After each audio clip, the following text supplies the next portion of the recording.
L'hypnose pour enfants. Une aide précieuse pour de nombreux défis de l'enfance.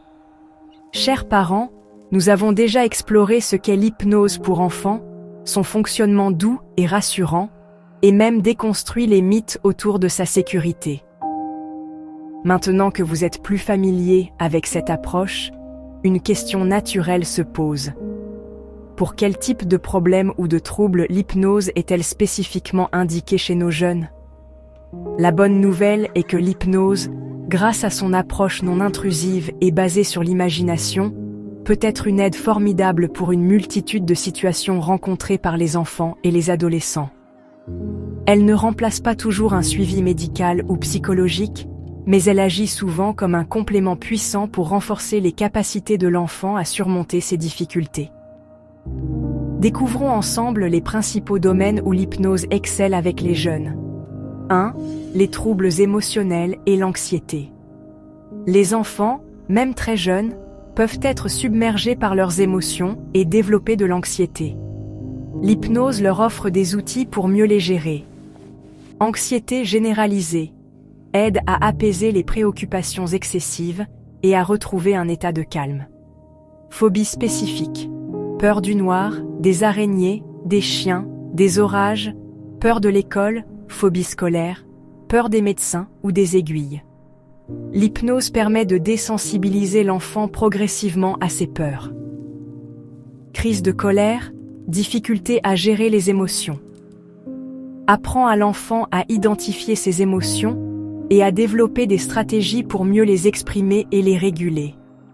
Timidité excessive, manque de confiance en soi, renforce l'estime de soi de l'enfant, lui permet de se sentir plus à l'aise dans les interactions sociales et d'oser davantage. Tristesse, petite dépression infantile, aide à retrouver l'envie, la joie et à mobiliser des ressources internes pour faire face à la morosité.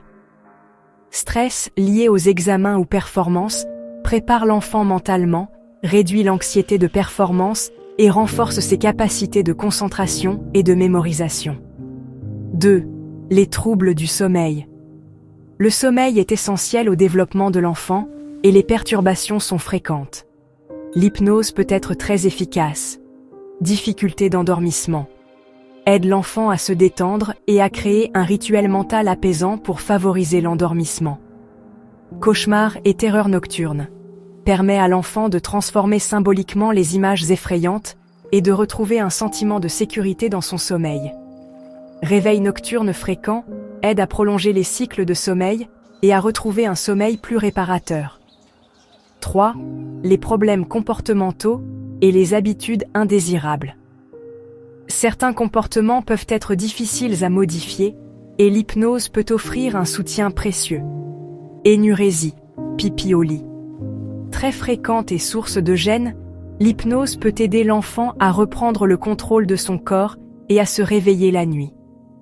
Encoprésie, fuite fécale. Aide à la prise de conscience corporelle et à la gestion des sphincters. Tic et toc léger. Permet à l'enfant de réduire la fréquence ou l'intensité de ses manifestations involontaires.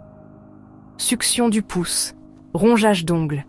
Aide à modifier ses habitudes souvent ancrées. Problème d'alimentation. Peut être utilisé pour la gestion de la néophobie alimentaire, peur des nouveaux aliments, ou certains troubles du comportement alimentaire léger, toujours en complément d'un suivi médical. 4. La gestion de la douleur et des troubles fonctionnels. L'hypnose est de plus en plus utilisée en milieu médical pour aider les enfants à mieux vivre avec la douleur. Douleurs aiguës. Pour des gestes médicaux, injections, pansements, la préparation à une opération chirurgicale ou des blessures. Douleurs chroniques ou récurrentes.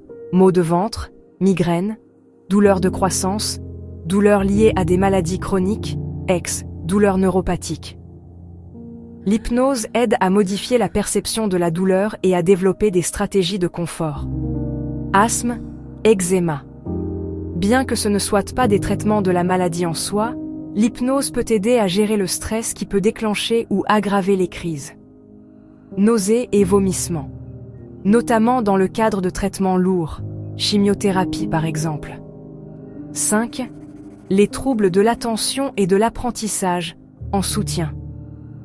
Pour les enfants ayant des troubles de l'attention avec ou sans hyperactivité, TDAH, l'hypnose ne remplace pas un diagnostic ni un suivi multidisciplinaire, mais elle peut être un excellent complément.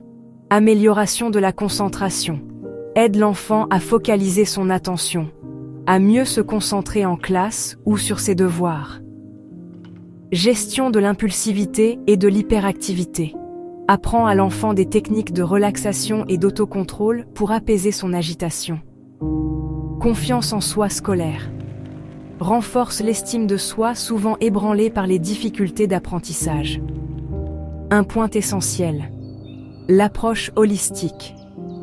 Il est crucial de comprendre que l'hypnose ne guérit pas la maladie ou le trouble en soi, mais elle aide l'enfant à mobiliser ses propres ressources internes pour faire face à la situation, atténuer les symptômes, changer des comportements et développer de nouvelles stratégies adaptatives.